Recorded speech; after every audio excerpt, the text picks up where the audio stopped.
Hi everyone, my name is Manisha, and today I'm going to talk about one of the most fundamental concepts of software engineering, the software development life cycle or SDLC. So just like constructing a building requires a proper plan, materials and step-by-step execution, software development also needs a structured approach. Through this session, we will understand the phases of SDLC, why it is important and how it ensures that software projects are completed successfully. In next slide we will be learning understanding SDLC. So the software development life cycle is a structured process used to design, develop and test high quality software. It defines procedure that a project follows, from gathering requirements to maintaining the final product. The goal of SDLC is simple, that is deliver software that meets customers expectations within time and budget while maintaining the quality. Now, in the next slide, we will be learning phases of SDLC. So, the SDLC is typically divided into six major phases, that is, planning and requirement analysis, defining requirements, design, development, testing, deployment, and maintenance. We will now go through each phase in detail so we can see how they connect to create a smooth development process.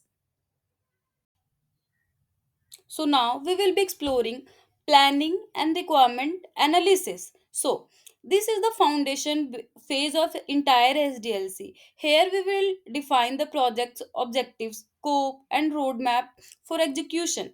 The aim is to ensure the project is feasible, aligns with stakeholders' expectations and sets a clear direction for all future phases.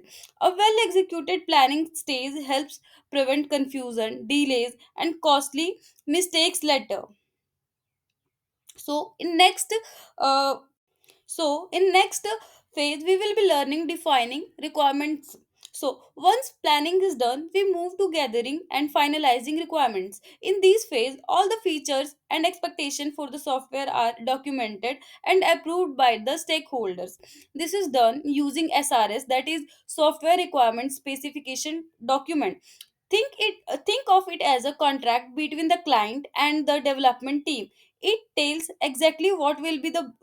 This slide will be about designing. So designing transforms the requirement into blueprint for the software.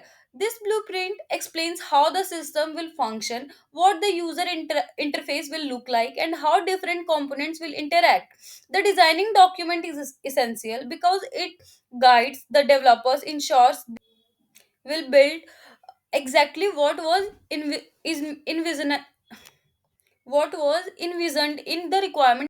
The current slide will be about development. So this is where the actual coding happens.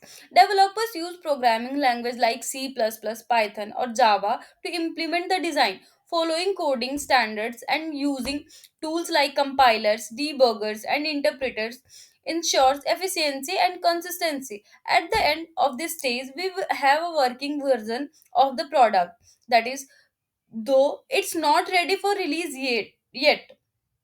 The next slide will be about testing and integration. So no matter how good the code is, but it must be tested before deployment. In this phase we perform different type of testing, from unit testing to acceptance testing, to ensure that software work as intended.